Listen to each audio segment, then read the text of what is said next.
Muy bien, entonces en este estudio que vamos a tratar es acerca de Levítico 10, el fuego extraño mezclado con lo sagrado. Seguramente ya han escuchado predicaciones o han leído acerca de muchas interpretaciones acerca del fuego extraño de Levítico 10, pero ahora voy a hacer un análisis diferente que tiene que ver con algo que a nosotros los adventistas nos interesa, que es el santuario, porque esa es la aplicación más directa a lo que ocurre en Levítico 10. En el anterior estudio nos habíamos quedado en Éxodo 33. Después de Éxodo 33, porque hemos estado yendo en secuencia, ¿no? Cada capítulo del Éxodo estudiando. Después de Éxodo 33 empiezan los capítulos que nos hablan de la construcción del santuario terrenal, del tabernáculo que era movible. Y justamente lo que va a ocurrir en Levítico 10 es algo que tiene relación a estos capítulos. No vamos a entrar en detalle en esos capítulos porque eh, tenemos mucho material acerca de los detalles de los muebles, de los departamentos del santuario, de las vestimentas del sacerdote. Tenemos revistas que podemos compartir que están en la página de estudialabiblia.co. Entonces no vamos a entrar en esos detalles, sino que lo que vamos a estudiar en Levítico 10 tiene que ver con el santuario, así que de una vez vamos a ir directo al Levítico. Y cuando habíamos terminado de estudiar Éxodo capítulo 33, hay que recordar brevemente que en Éxodo 33, de los versículos 17 al 23, cuando el Señor había apartado, justamente, había ordenado que aparten el tabernáculo del campamento por el pecado de Israel, por la idolatría que ocurrió, cuando Moisés, como figura simbólica del verdadero intercesor que es Cristo, intercede por el pueblo y le pide que le muestre su gloria, él le recordó que no podrás ver mi rostro porque no me verá hombre y vivirá. Y hemos analizado que eso tiene que ver con la posición legal de cada ser humano, de cada uno de nosotros que estamos separados de Dios, bajo condenación y rechazados. Pero entremos directo a Levítico capítulo 10. Y lo que nos interesa son los primeros dos versículos, que tienen que ver con Nadab y Abiú. Como dice la palabra de Dios, hijos de Aarón tomaron cada uno su incensario y pusieron en ellos fuego, sobre el cual pusieron incienso, y ofrecieron delante de Jehová fuego extraño que él nunca les mandó. Y salió fuego de delante de Jehová y los quemó, y murieron delante de Jehová. Entonces es una escena bastante fuerte, y debemos recordar que Nadab y Abiú, siendo hijos de Aarón, descendientes de Aarón, eran sacerdotes. Es el sacerdocio levítico, según el orden de Aarón, sacerdocio terrenal. Antes de continuar con el estudio, vamos a meditar en que la palabra de Dios nos dice que el carácter perfecto de Dios consiste en que Él es justo y misericordioso al mismo tiempo. No es solo justicia, solo castigo, ni es tampoco solo misericordia, tan solo amor. Es justo y misericordioso al mismo tiempo. El Salmo 116, 5 nos dice, clemente es Jehová y justo. Sí, misericordioso es nuestro Dios. El Salmo 145, versículo 17, justo es Jehová en todos sus caminos y misericordioso en todas sus obras. En todo lo que hace es justo y misericordioso. Cuando hace algo no deja de ser justo. Cuando hace algo no deja de ser misericordioso. Entonces todo lo que Él hace lo tenemos que analizar en su justicia y en su misericordia. Salmo 112, versículo 4. Resplandeció en las tinieblas luz a los rectos, es clemente, misericordioso y justo.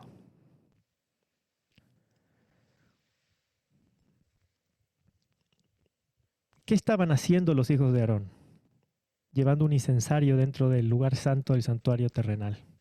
El servicio diario o continuo, como lo podemos leer en Éxodo capítulo 30, en los primeros versículos. La orden del Señor fue: harás asimismo un altar para quemar el incienso, de madera de acacia lo harás.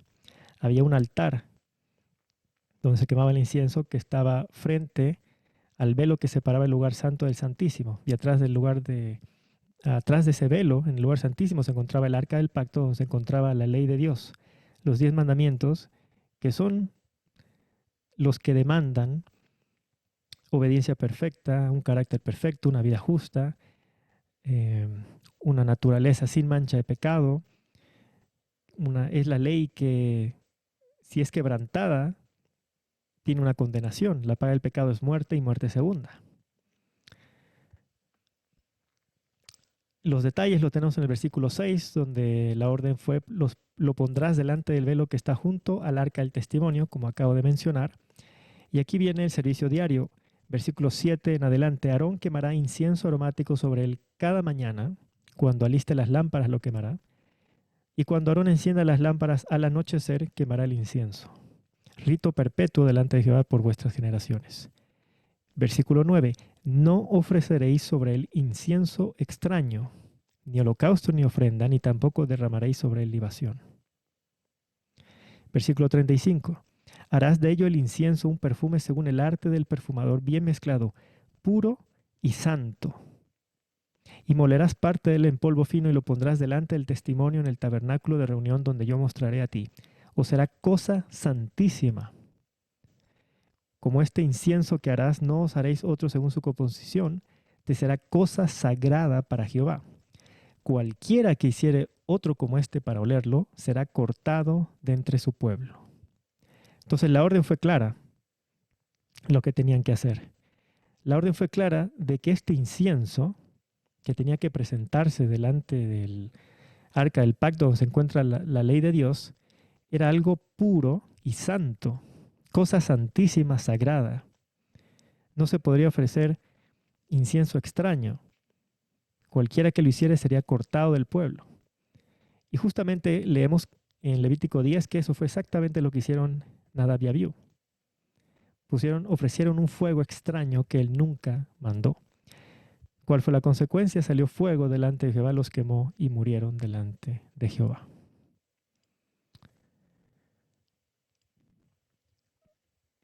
Nos interesa entonces qué es este incienso, qué simbolizaba. Nosotros tenemos que entender que la demanda de esa ley que se encuentra en el lugar santísimo, la ley moral, es obediencia perfecta, perfecta y perpetua, una obediencia verdadera, voluntaria. Desde el principio, desde Génesis 2:17, el Señor les dijo a nuestros primeros padres: mas del árbol de la ciencia del bien y del mal no comerás, porque el día que de él comieres ciertamente morirás. Obediencia es vida eterna, desobediencia es muerte eterna. Ezequiel 20, versículo 11, les di mis estatutos, les hice conocer mis decretos, por los cuales el hombre que los cumpliere vivirá. Obedece y vivirás. Isaías 55, versículo 3, inclinad vuestro oído, venid a mí, oíd, y vivirá vuestra alma. Haré con vosotros pacto eterno, las misericordias afirmes a David. Vivir de toda palabra que sale de la boca de Dios. Obedece y vivirás. Deuteronomio 30, versículos 14 al 16. Porque muy cerca de ti está la palabra en tu boca y en tu corazón para que la cumplas. Toda palabra que sale de la boca de Dios. Mira, yo he puesto delante de ti hoy la vida y el bien, la muerte y el mal. Porque yo te mando hoy que ames a Jehová tu Dios, que andes en sus caminos y guardes sus mandamientos, sus estatutos, sus decretos, para que vivas. Amar a Dios es obedecer su ley. Deuteronomio 30, 19. A los cielos y la tierra llamo por testigos hoy contra vosotros que os he puesto delante la vida y la muerte, la bendición y la maldición. Escoge pues la vida para que vivas tú y tu descendencia. Estamos hablando de una ley que tiene que ser obedecida eternamente, sin principio y sin fin. Daniel 7, 27, hablando de los redimidos, la palabra de Dios dice: el reino, el dominio, la majestad de los reinos debajo de todo el cielo se ha dado al pueblo de los santos del Altísimo, cuyo reino es reino eterno, y todos los dominios le servirán y obedecerán. Los redimidos van a obedecer de manera perfecta y perpetua esa ley para poder vivir eternamente, porque esa es la condición. Obedece y vivirás. Romanos 2:13. no son los oidores de la ley los justos ante Dios, sino los hacedores de la ley serán justificados. Tomando eso en cuenta, analizando ahora un poco más detallado el servicio diario o continuo, los símbolos que nos presenta Éxodo 30, nos vamos a enfocar en la justificación o aceptación, porque el trabajo que hemos leído que tenía que hacer el sacerdote en el servicio diario en Éxodo 30, versículos 7 al 8, era primero quemar incienso y posteriormente aumentar aceite a las lámparas. Entonces nos vamos a enfocar en el incienso. El incienso es un medio que permite al trabajador, porque está haciendo un trabajo en el santuario, es un lugar de trabajo, realizar su trabajo, el trabajo que Dios le mandó. Ingresar con el incienso y quemarlo en el altar del incienso que se encuentra delante del arca del pacto, detrás del velo que separa el lugar santo del santísimo. Esto tenía que hacer, hemos leído en Éxodo 30, los versículos 7 al 8, mañana y tarde, 2 veces al día, diariamente.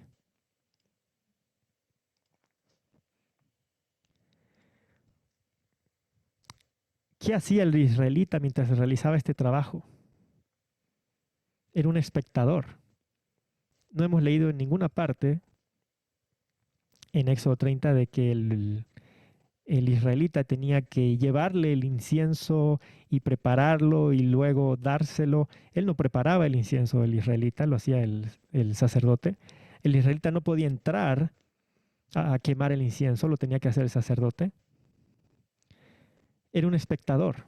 De hecho, de acuerdo a la ley de Números 3:10, bajo pena de muerte, no podía ingresar él al santuario.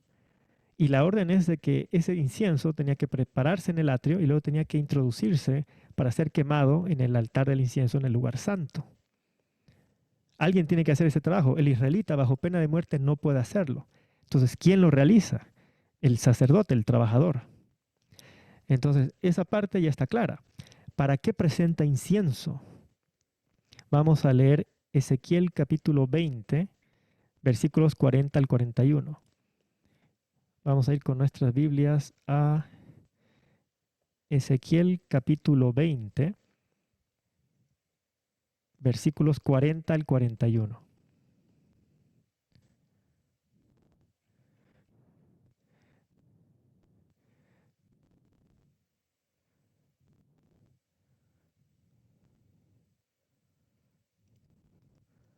Si me disculpan, estoy buscando. Me parece que no está correcta la... Ah, sí, está bien. Muy bien. Ezequiel 20, del versículo 40, dice la palabra de Dios, pero en mi santo monte, en el alto monte de Israel, dice Jehová el Señor, allí me servirá toda la casa de Israel. ¿Por qué dice en mi santo monte, en el alto monte de Israel? Porque ahí es donde se encontraba el santuario terrenal. Dice, allí me servirá toda la casa de Israel, toda ella en la tierra. Allí los aceptaré. Allí demandaré vuestras ofrendas y las primicias de vuestros dones con todas vuestras cosas sagradas. El único lugar donde el israelita recibía aceptación por parte de Dios era el santuario terrenal. Versículo 41. Como incienso agradable os aceptaré, cuando os haya sacado de entre los pueblos y os haya congregado entre las tierras que estáis esparcidos, y seré santificado en vosotros a los ojos de las naciones. Entonces el israelita, el sacerdote, presentaba el incienso a favor del israelita para la aceptación del israelita. Es decir, lo que nos enseña el servicio diario en Éxodo 30, versículos 7 al 8, es que el israelita era aceptado en virtud de un elemento que estaba fuera de él, en virtud de una obediencia ajena. Para eso presenta el sacerdote el incienso en el lugar santo del santuario. Y debemos recordar, ¿qué demanda Dios para que seamos aceptados o justificados? No demanda incienso, demanda obediencia. Eso lo acabamos de leer varios versículos. Obedece y vivirás. No demanda incienso. Entonces el incienso es un símbolo de obediencia, de una obediencia perfecta y perpetua, que está fuera del israelita, porque el israelita es un espectador que sigue por fe el trabajo del sacerdote en el servicio diario continuo para ser aceptado. si ahora meditamos en el servicio diario continuo, en la realidad, ya no en los símbolos,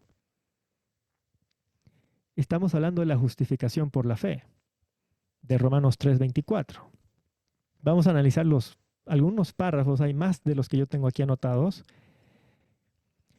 Hebreos 8, de los versículos 1 al 3, la palabra de Dios dice lo siguiente: ahora bien, el punto principal de lo que venimos diciendo es que tenemos tal sumo sacerdote, el cual se presentó a la diestra del trono de la majestad en los cielos, ministro del santuario, de aquel verdadero tabernáculo que levantó el Señor y no el hombre, porque todo sumo sacerdote está constituido para presentar ofrendas y sacrificios, por lo cual es necesario que también éste tenga algo que ofrecer. Ahora nos estamos enfocando en la ofrenda, en el incienso. No estamos hablando del aceite, ni tampoco de la otra parte del servicio diario, que era presentar el sacrificio, la sangre del animal que era sacrificado. Pero se nos presenta lo mismo, un trabajador que trabaja en el verdadero santuario que levantó el Señor y no el hombre, el celestial. Hebreos 7, versículos 24 al 26, más hablando de Cristo, por cuanto permanece para siempre, tiene un sacerdocio inmutable, por lo cual puede también salvar perpetuamente a los que por él se acercan a Dios. Porque recordemos, en los símbolos, el israelita no puede presentarse en el santuario bajo pena de muerte, Números 3:10. Nosotros no podemos presentarnos personalmente al santuario celestial, necesitamos a alguien que se presente por nosotros, como está escrito, viviendo por siempre para interceder por ellos, a los que por él se acercan a Dios, porque tal sumo sacerdote nos convenía, santo, inocente, sin mancha, apartado de los pecadores y hecho más sublime que los cielos. Hemos leído en la orden de Éxodo 30 que este incienso era puro, era santo, cosa santísima, sagrada. ¿Qué leemos de Cristo presentándose? Santo, inocente, sin mancha de pecado. Y dice, así nos convenía. ¿Por qué nos convenía así? Pues, ¿para qué presenta el incienso? Para aceptación. Para que seamos aceptados, necesitamos que este santo ser se presente por nosotros. Dice apartado de los pecadores, porque no es un pecador, no fue pecador, nunca cometió pecado. Hecho más sublime que los cielos. En Filipenses 3:9, la palabra de Dios dice, ser hallado en Él, en Cristo, no teniendo mi propia justicia, que es por la ley, sino la que es por la fe de Cristo, la justicia que es de Dios por la fe. Ser hallado en Él. Ser hallado en Cristo, no ser hallado con mi propia santificación, mi justicia que es por la ley, lo que yo obedezco, lo que yo guardo el sábado, lo que yo doy el diezmo. Ser hallado en Cristo, en su santificación perfecta del sábado, en su obediencia perfecta, en todo, desde su engendramiento de Lucas 1:35, sin mancha de pecado, hasta su muerte en la cruz. Colosenses 2:10, vosotros estáis completos en Él.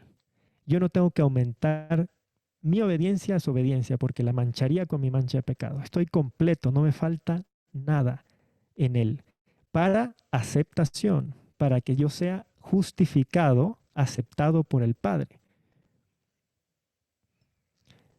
Romanos 3:24, siendo justificados, esto es progresivo, el verbo está en tiempo progresivo, es decir, siendo diariamente justificados gratuitamente por su gracia, por misericordia, no es por obras, mediante la redención que es en Cristo Jesús. Nuevamente se enfatiza en Cristo Jesús, en Él, aceptados en Él. Nosotros espectadores, impíos en nosotros mismos, como está escrito Romanos 4:5.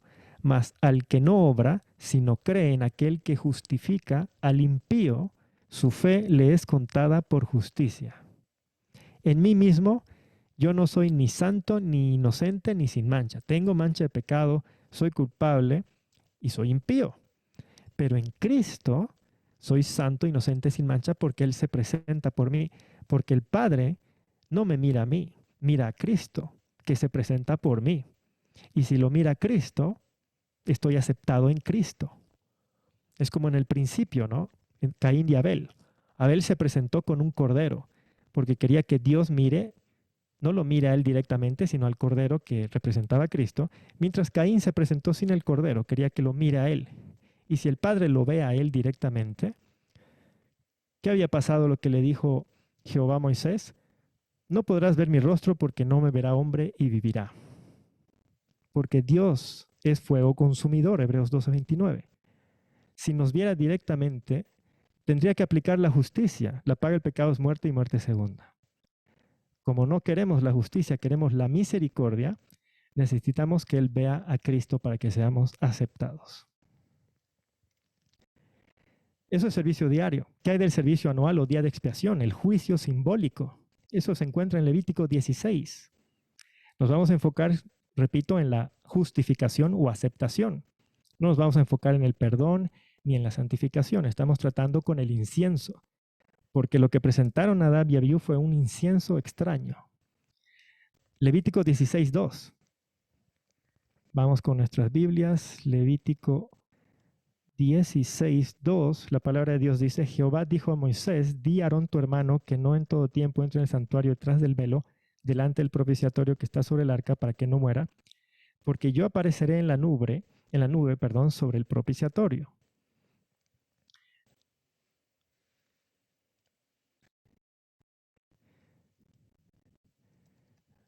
En el versículo 12, la palabra de Dios dice: después tomará un incensario lleno de brasas de fuego del altar de delante de Jehová y sus puños llenos del perfume aromático molido, y lo llevará detrás del velo.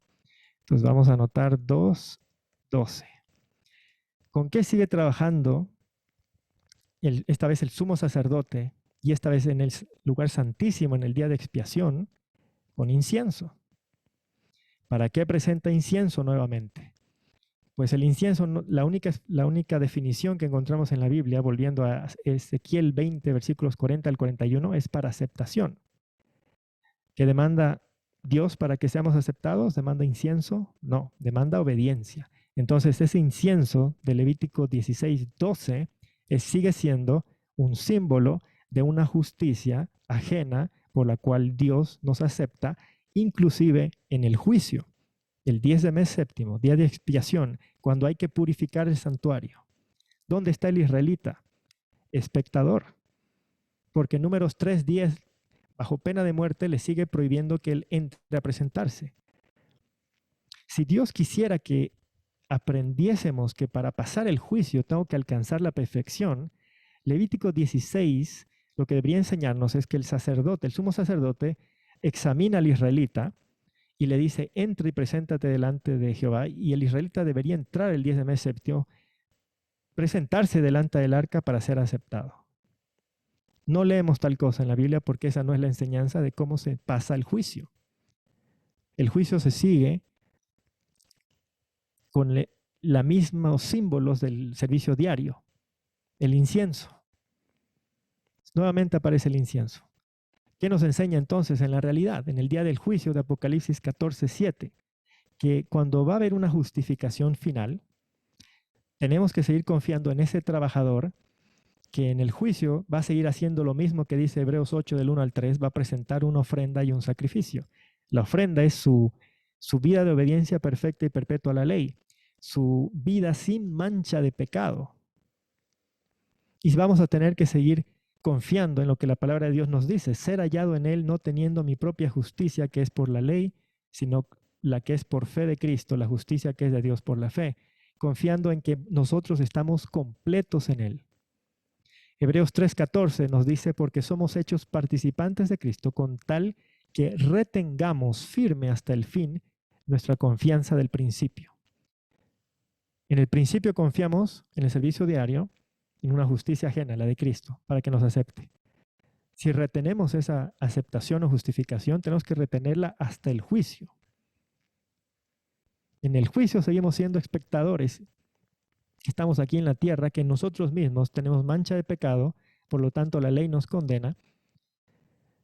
Y tenemos que seguir confiando en Romanos 4:5, creyendo en aquel que justifica al impío.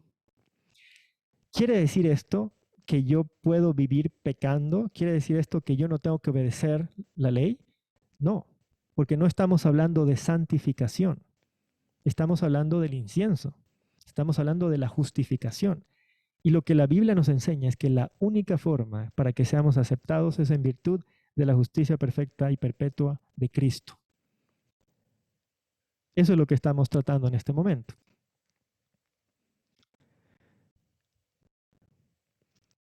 Si queremos hablar de santificación, de nuestra obediencia, ahí sí tenemos que hablar del aceite. Lo que el sacerdote hacía después de quemar el incienso, que era aumentar aceite a las lámparas. Entonces ahí ya podemos hacernos la pregunta, ¿para qué aumenta aceite a los candeleros? Pues para responder esa pregunta podemos ir a Zacarías capítulo 4. En Zacarías capítulo 4, en los primeros 6 versículos, la palabra de Dios dice, volvió el ángel que hablaba conmigo y me despertó, como un hombre que es despertado de su sueño. Y me dijo, ¿qué ves? Y respondí, he mirado y he aquí un candelabro todo de oro, con un depósito encima y sus 7 lámparas encima del candelabro y 7 tubos para las lámparas que están encima de él. Y junto a él 2 olivos, el uno a la derecha del depósito y el otro a su izquierda. Estaba viendo en visión el candelabro que se encuentra en el lugar santo. Proseguí y hablé diciendo a aquel ángel que hablaba conmigo, ¿qué es esto, Señor mío? Le pregunta. ¿Qué es esto que estoy viendo? ¿Qué significa estos símbolos? ¿Qué es ese aceite de oliva que está ahí? Entonces respondió y me habló diciendo, esta es la palabra de Jehová Zorobabel que dice, no con ejército ni con fuerza, sino con mi espíritu, ha dicho Jehová de los ejércitos. Si vamos a Apocalipsis 1:20, hay varios versículos, pero vamos ahora a meditar en Apocalipsis 1:20. La palabra de Dios dice, el misterio de las 7 estrellas que has visto en mi diestra y de los 7 candeleros de oro, las 7 estrellas son los 7 ángeles de las 7 iglesias, y los 7 candeleros que has visto son las 7 iglesias. Entonces, el acto del sacerdote de aumentar aceite a las lámparas es, en símbolos nos explica que como resultado de estar siendo justificados en virtud de la justicia perfecta de Cristo, se nos otorga a la iglesia, al pueblo de Dios, al Espíritu Santo como agente regenerador, habitante, lluvia temprana, como las arras del Espíritu. ¿Para qué? Para que en nosotros se pueda desarrollar la verdadera obediencia a la ley de Dios. Es por eso que Dios no nos puede aceptar por nuestra obediencia, porque para que en nosotros se pueda desarrollar una verdadera obediencia, tenemos que tener al agente regenerador habitando en nosotros. Para que el agente regenerador pueda habitar en nosotros, la ley demanda obediencia. Nosotros no podemos presentarla porque necesitamos al agente regenerador, pero Cristo presenta su obediencia perfecta para otorgarnos y cumplir su promesa de darnos al Consolador. Y así se soluciona el gran problema que se inició cuando nuestros primeros padres pecaron en el Edén.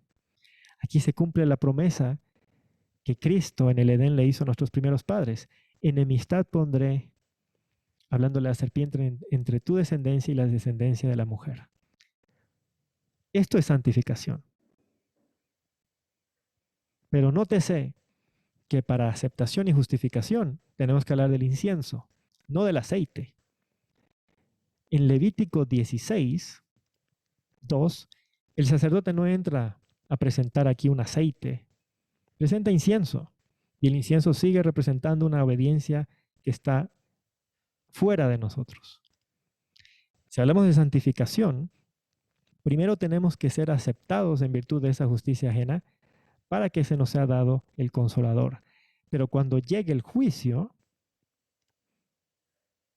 esa obediencia que se está desarrollando en el israelita no alcanza, no puede decir ya alcancé la perfección, porque la ley sigue condenando su mancha de pecado. Entonces no es una obediencia sin mancha perfecta y perpetua. El israelita que ya está desarrollando su obediencia, una obediencia que ha ido de menos a más, no sirve, porque la ley demanda una obediencia perpetua, de toda la vida. El israelita no puede llegar y decir, he cumplido 30 años y a los 30 años alcancé la perfección.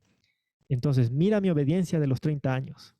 Él quiere ver la obediencia perfecta y perpetua. ¿Quién puede presentar esa obediencia? Cristo.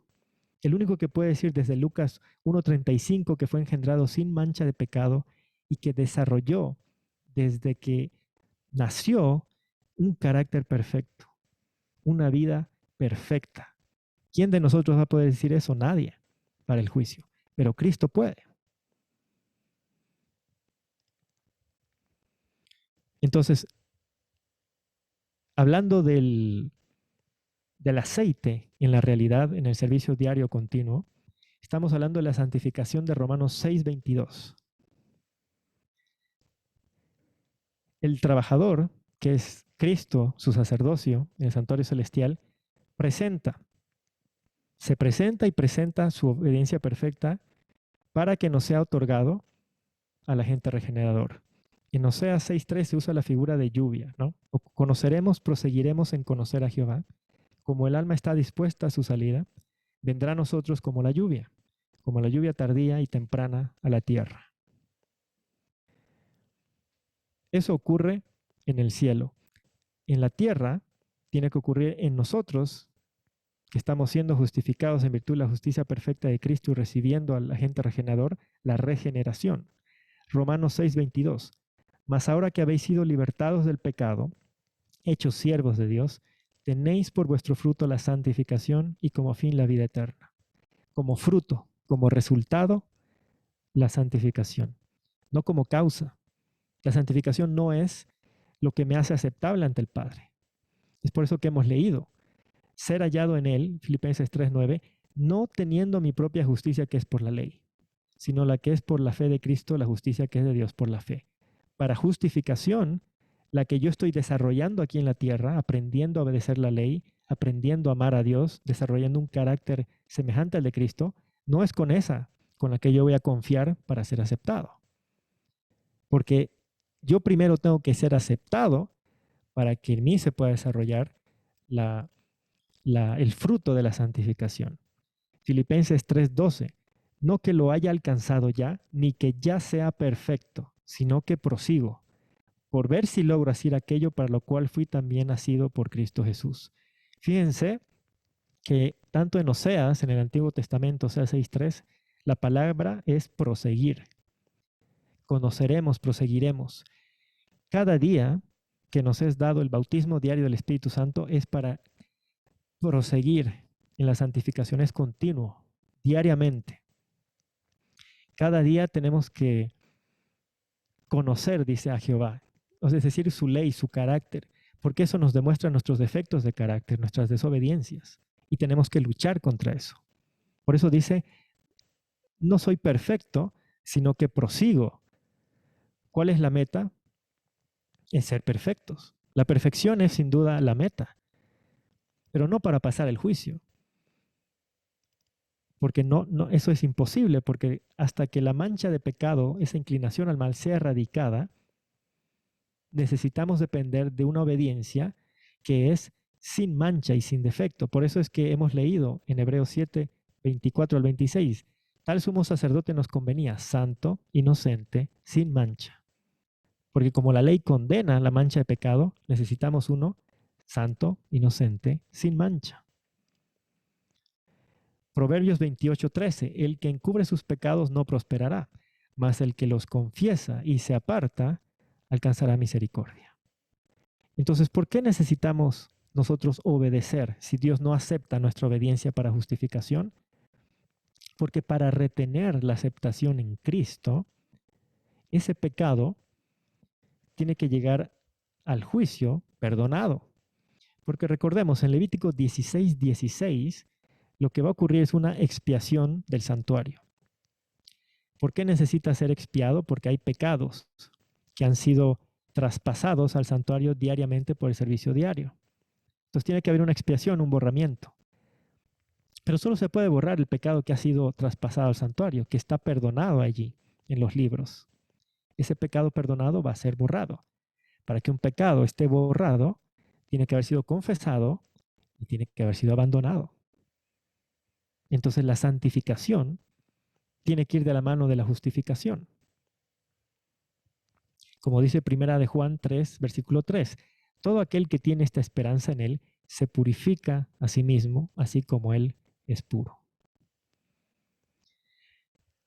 También en Juan capítulo 3, de los versículos 3 y 5, las palabras de nuestro Señor Jesús a Nicodemo fueron: de cierto te digo, el que no naciere de nuevo no puede ver el reino de Dios. De cierto te digo, el que no naciere de agua y del Espíritu no puede entrar en el reino de Dios. Entonces la santificación es necesaria, no para pasar el juicio, porque pasamos el juicio en virtud de una justicia perfecta, la de Cristo, pero para retener esa aceptación en Cristo, tenemos que luchar con el pecado, tenemos que abandonar la práctica del pecado. Tenemos que nacer de nuevo, ser regenerados, tenemos que desarrollar un nuevo carácter semejante al de Cristo, porque está escrito: el que no toma parte de este nuevo nacimiento, de esta regeneración, no puede entrar en el reino de Dios. Porque lo único que nos vamos a llevar a la siguiente vida es el nuevo carácter. Si permanece solamente el viejo, el natural, el carnal, solo nos espera la muerte segunda, porque ese carácter no va a ir al nuevo, no puede entrar en el reino de Dios. Y antes, en el versículo 3 dice: no puede ver el reino de Dios el que no naciere de nuevo. El Espíritu Santo no solo nos convence de pecados, sino que, como hemos leído, conoceremos y proseguiremos en conocer a Jehová. Prosigo para ver si logro hacer aquello. Nos es necesario porque nos da el colirio que se nos promete en Apocalipsis 3, 17 al 18, que nos va a hacer entender las abarcantes profundidades de la espiritualidad de la ley de Dios. Las demandas de la ley de Dios, los requerimientos, nos va a hacer ver cada vez más entender el carácter perfecto de Cristo, y cuando comparemos con nuestro carácter imperfecto, vamos a ver más pecados que hay que confesar y vamos a tener que luchar contra más inclinaciones naturales y vamos a tener que desarrollar más y más, proseguiremos y conoceremos a Jehová. Entonces, no podemos ver el reino de Dios, no podemos ver nuestras deficiencias de carácter, nuestros pecados, a menos que nos sean abiertos nuestros ojos. Y para eso tiene que hacer el trabajo el Espíritu Santo. Vamos a meditar también en Romanos 7, de los versículos 17 al 21. De manera que ya no soy yo quien hace aquello, sino el pecado que mora en mí. Y yo sé que en mí, esto es, en mi carne, no mora el bien, porque el querer el bien está en mí, pero no el hacerlo, porque no hago el bien que quiero, sino el mal que no quiero, eso hago. Y si hago lo que no quiero, ya no lo hago yo, sino el pecado que mora en mí. Así que queriendo yo hacer el bien, hallo esta ley, que el mal está en mí. Es por esto que la idea de querer pasar el juicio, que Dios me mire a mí y yo le pueda decir: ya alcancé la perfección, es algo que no puede ser. Porque la ley condena el pecado. El pecado es lo que nos ha separado de Dios. Es lo que nos tiene rechazados, bajo condenación. Es por eso que no podemos entrar ni en el servicio diario, ni en el servicio anual podemos presentarnos. Tenemos que estar de espectadores.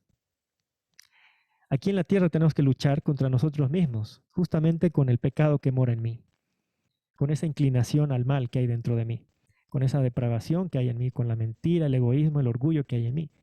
Es el pecado que mora en mí que la ley condena. Si no, no se llamaría pecado. La única definición de pecado es infracción de la ley. La ley condena el estado de ser.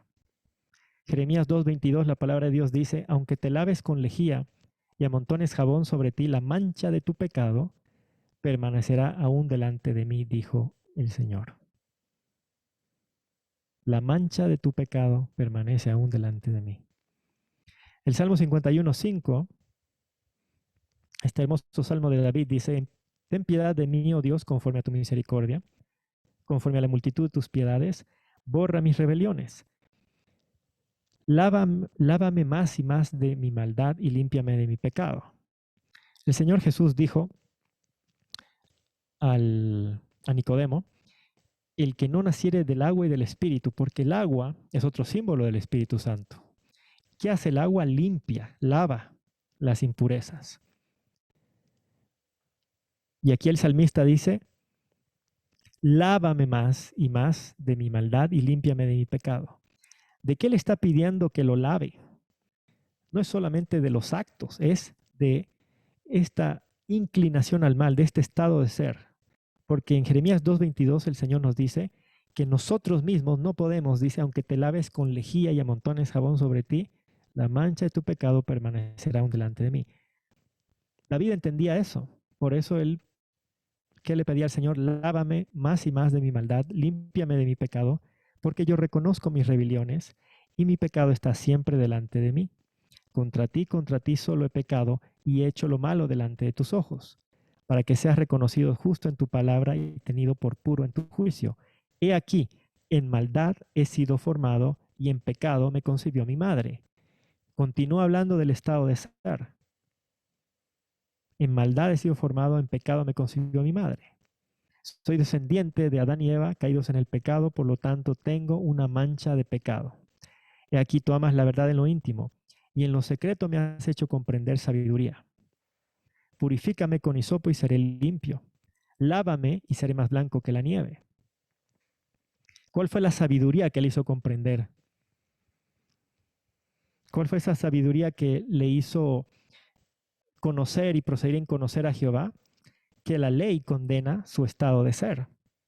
Por eso continúa implorando, purifícame con hisopo y seré limpio, lávame y seré más blanco que la nieve.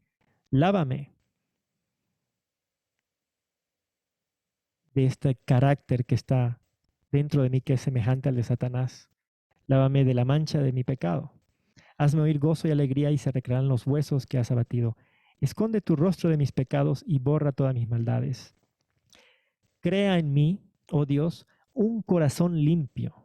Renueva un espíritu recto dentro de mí. No me eches de delante de ti y no quites de mí tu Santo Espíritu. Crea en mí un corazón limpio.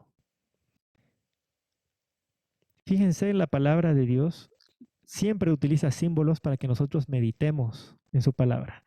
¿Por qué usa la figura de un corazón limpio? ¿Por qué pide el salmista, crea en mí un corazón limpio? Eso implica que David entiende, porque dice, en lo secreto me has hecho comprender sabiduría, que por naturaleza su estado de ser es un corazón sucio. Y en el contexto de este salmo, la suciedad es el pecado que Pablo dice, el pecado que mora en mí. En el contexto es Jeremías 2:22, la mancha de pecado que está en nosotros y que permanece delante de Dios. Y como permanece, estamos rechazados, bajo condenación y separados de Dios. Entonces, ¿qué esperaba el salmista? Que Dios cree un nuevo corazón. Esto no es literal. El corazón de David no estaba literalmente sucio y no quería que tener dos corazones, uno limpio y uno sucio. Es espiritual el lenguaje de David. Está hablando de su estado de ser. Él entiende que en su estado de ser, él tiene una mancha de pecado que es condenable ante la ley. Y él entiende que si el Espíritu Santo habita dentro de él, es el único que puede crear una nueva naturaleza, un nuevo carácter santo, puro, limpio, sin pecado, para que él lo pueda desarrollar. Eso es nacer de nuevo. Y para nacer de nuevo, y hemos leído, al que no nace de nuevo no puede entrar en el reino de Dios, ni siquiera lo puede ver, no puede entrar. Entonces, una persona que no acepta que la ley condena esa mancha de pecado, esa inclinación al mal, ese carácter satánico, esa maldad que hay dentro de nosotros, desde que nos concibió nuestra madre en su vientre, porque así es el lenguaje que usa David, no podemos nacer de nuevo. Ese es el requerimiento. Isaías 43, versículos 25 al 27.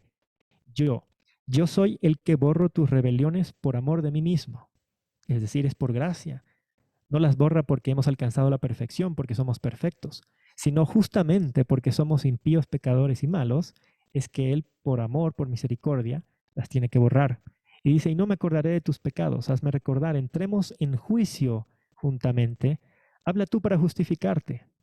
Tu primer padre pecó y tus enseñadores prevaricaron contra mí. Eso nos dice el Señor, habla tú para justificarte. ¿Qué vamos a decirle para justificarnos?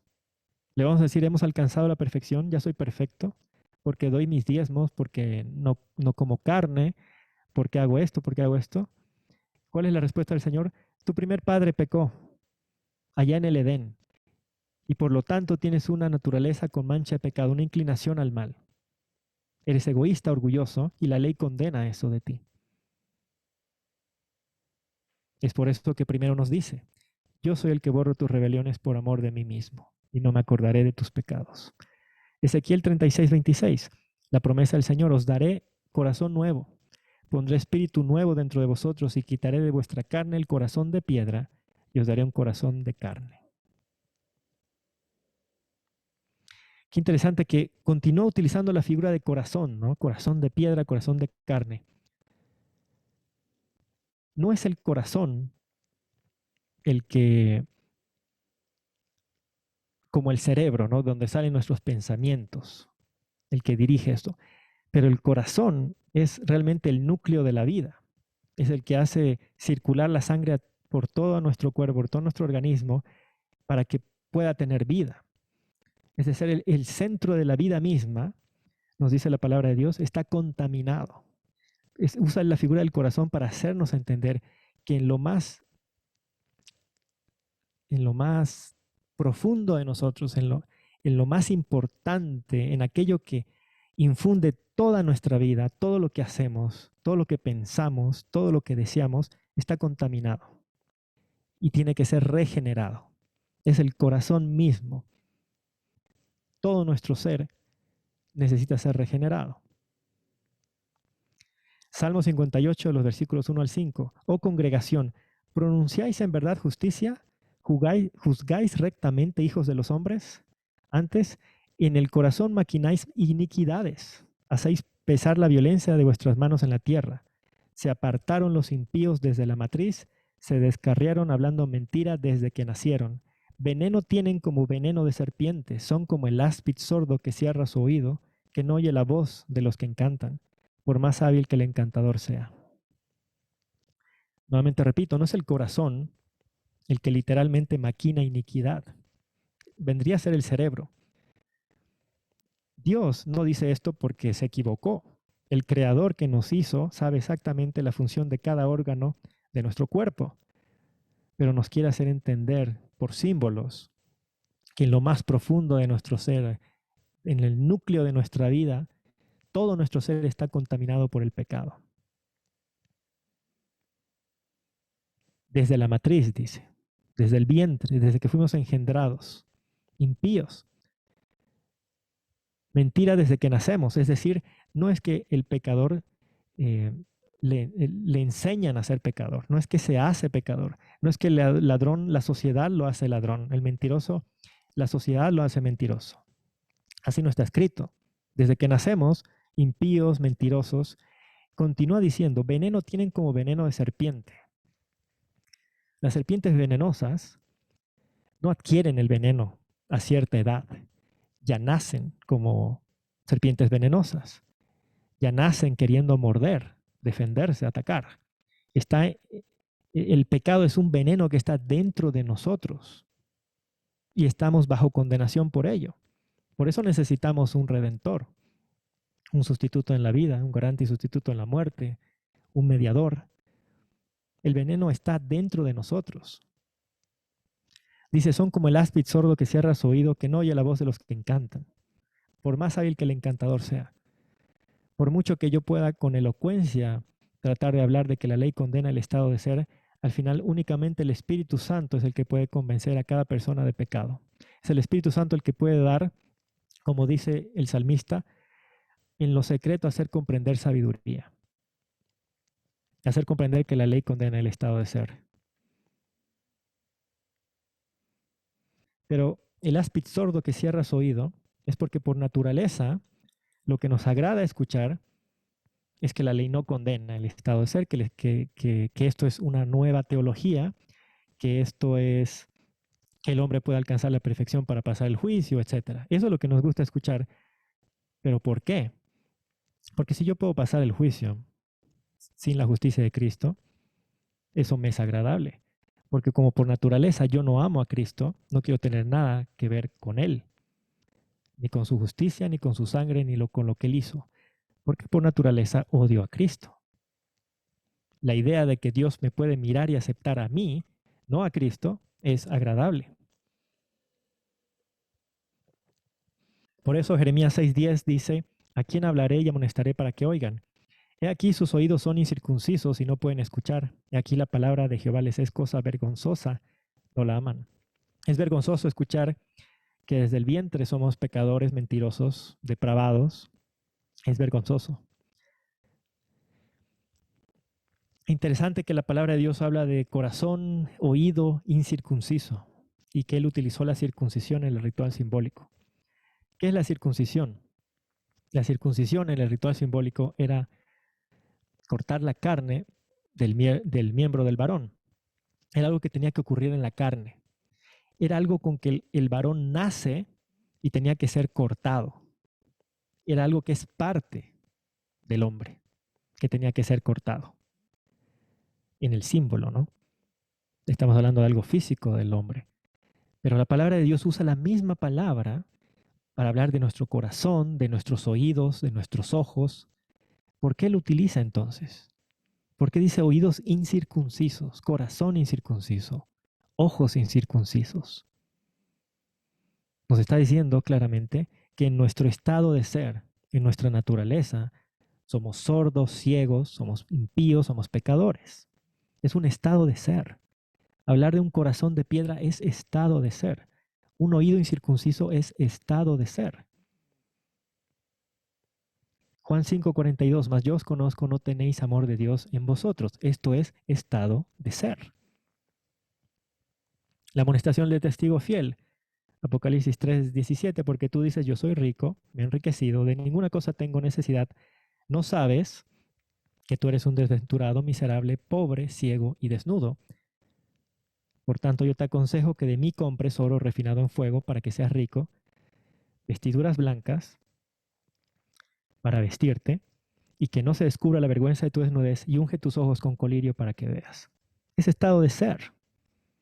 Una ceguera es estado de ser. Estar desnudo es estado de ser. Desventurado es estado de ser. Miserable es estado de ser. Cuando dice, yo te aconsejo que de mí compres. Cuando nuestros padres y éramos pequeños nos mandaban a comprar algo a la tienda, es porque no había. Nadie te manda a comprar algo que ya hay. Sería ilógico. Entonces, si nos manda a comprar oro refinado en fuego, es porque no lo tenemos. Vestiduras blancas es porque no lo tenemos. Colirio es porque somos ciegos. Todo esto que estamos leyendo es estado de ser. Marcos 7:21 al 23, porque de dentro, otra vez el corazón, del corazón de los hombres salen los malos pensamientos, los adulterios, las fornicaciones, los homicidios, los hurtos, las avaricias, las maldades, el engaño, la lascivia, la envidia, la maledicencia, la soberbia y la insensatez. Todas estas maldades de dentro salen y contaminan al hombre. Pero ¿qué nos dicen los predicadores a nuestros oídos incircuncisos y nos agradan? No es solo el acto. Mateo 5:27 al 28. Oíste que fue dicho, no cometerás adulterio. Pecado es infracción de la ley, entonces solo es el acto consumado del adulterio. Eso dicen los predicadores, pero ¿qué dice la palabra de Dios? Yo os digo, cualquiera que mira a una mujer para codiciarla, ya adulteró con ella en su corazón. Condena la intención, no solo el acto. Entonces, cuando 1 de Juan 3:4 dice pecado es infracción de la ley, Mateo 5:27 al 28 nos dice que infringimos la ley con el acto, con la intención, y luego Marcos 7:21 al 23 nos dice con el estado de ser, porque de dentro sale los adulterios. Así está escrito, porque de dentro del corazón de los hombres salen los adulterios. Entonces, cuando la ley dice no cometerás adulterio, y si dentro de mí sale el adulterio, la ley condena esto que está dentro de mí. que Pablo le llama el pecado que mora en mí, en Romanos 7. Es el estado de ser. ¿Qué necesitamos para salir de este problema? Alguien que no esté condenado a su estado de ser. Y lo tenemos. Lucas 1:35, respondiendo el ángel le dijo, el Espíritu Santo vendrá sobre ti, el poder del Altísimo te cubrirá con su sombra, por lo cual también el santo ser que nacerá será llamado Hijo de Dios. Mateo 1:20, lo que en ella es engendrado del Espíritu Santo es. Aquí estaba apuntando la perfección del Cordero. En Levítico 4:32, la ofrenda, el trajer el Cordero, hembra sin defecto traerá. Es decir, los patriarcas que realizaban el servicio diario, el ritual simbólico, entendían. Abel, cuando presentó ese cordero sin defecto, entendía que la ley condena el estado de ser. Y por eso tenía que presentar un cordero sin defecto. Caín no aceptó. Para Caín, como cualquier ser humano, él meditó y dijo, ¿cómo yo voy a estar rechazado, bajo condenación y separado de Dios solamente por haber nacido de mi madre cuando fue ella la que comió del fruto prohibido? Esto es injusto, dijo Caín. Abel, en cambio, se enfocó en la misericordia y la justicia. Él entendió que, como resultado del pecado de sus primeros padres, estaba rechazado, bajo condenación y separado de Dios, pero se aferró a la misericordia y aceptó al que es su sustituto en la vida, garante y sustituto en la muerte y su mediador. Por eso se presentó con el Cordero, porque él entendía que en sí mismo era impío, a pesar de que no había hecho ningún acto de adulterio, ningún acto de asesinato, ningún acto de robo, se consideraba impío, pecador, bajo condenación. Y qué curioso que Caín, el que no aceptó que por naturaleza era malo, pecador, asesino, fue el que justamente asesinó a su hermano. El primer asesino del mundo fue el que no aceptó que era pecador por naturaleza, que la ley condena su estado de ser. Fue el primer asesino. Los patriarcas sabían que Isaías 7:14, cuando dice, por tanto el Señor mismo os dará una señal, he aquí que la virgen concebirá y dará a luz un hijo. ¿Por qué tenía que ser virgen la que diera luz al Mesías? Porque entendían que el Mesías no podía nacer igual que todos nosotros de un padre contaminado por el pecado y una madre manchada de pecado, porque entonces sería también pecador y estaría en nuestra misma posición legal. Tenía que ser engendrado por el Espíritu Santo sin mancha de pecado. Es la única forma que pueda ser nuestro sustituto en la vida.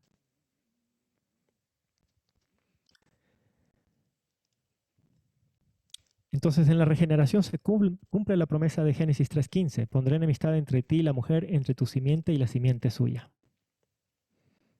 Esta te herirá en la cabeza, tú le herirás en el calcañar.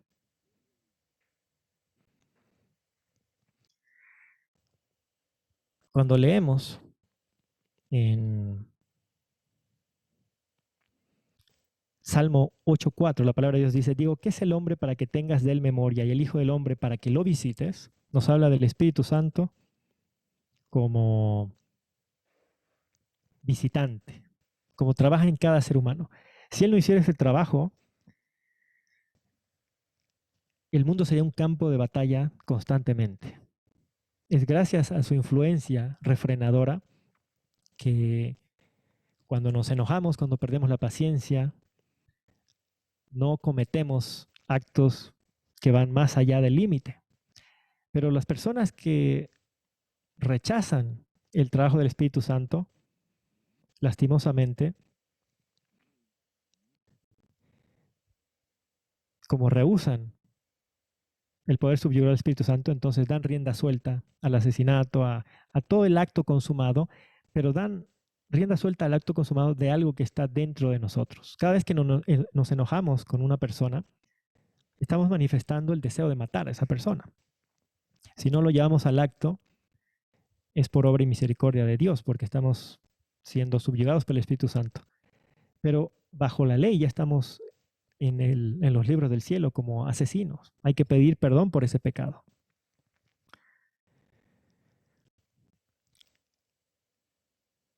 Cuando el Espíritu Santo habita en nosotros, como está la promesa, por ejemplo, en 2 Corintios 6:16, porque vosotros sois templo del Dios viviente, como Dios dijo, habitaré, andaré entre ellos, seré su Dios, ellos serán mi pueblo. Cuando viene a habitar en nosotros, no borra la naturaleza manchada y contaminada por el pecado, sino que en el verdadero cristiano permanece esa naturaleza carnal descrita con Romanos 1:29 al 31, Gálatas 5:19 al 21, pero se ha cumplido lo que el salmista hemos leído pedía: crea en mí un corazón nuevo, renueva un espíritu recto dentro de mí.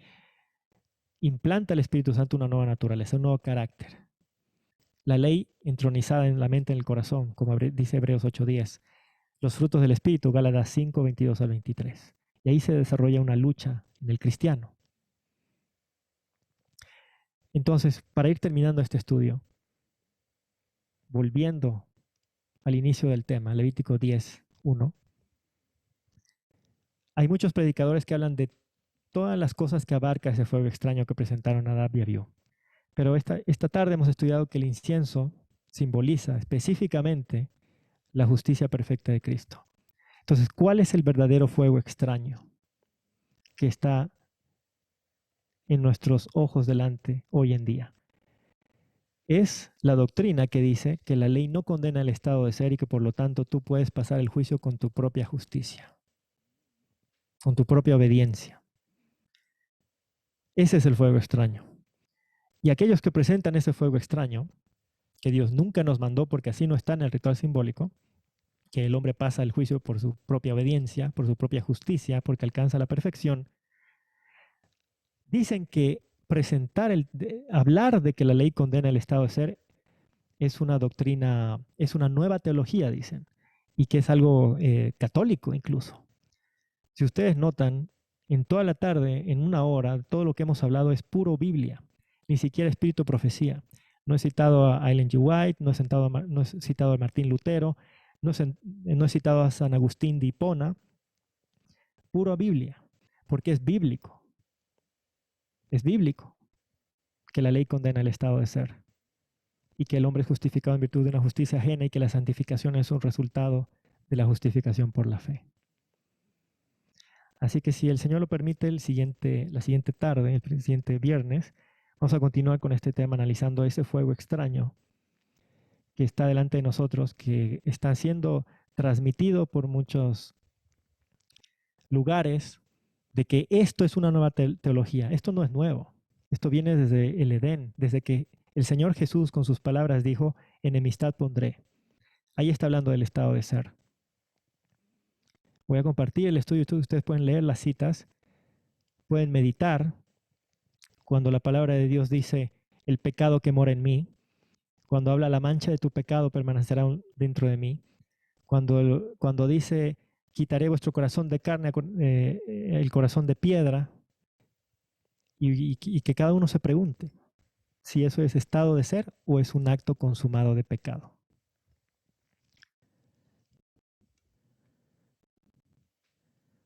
Vamos a detener el estudio aquí, la grabación.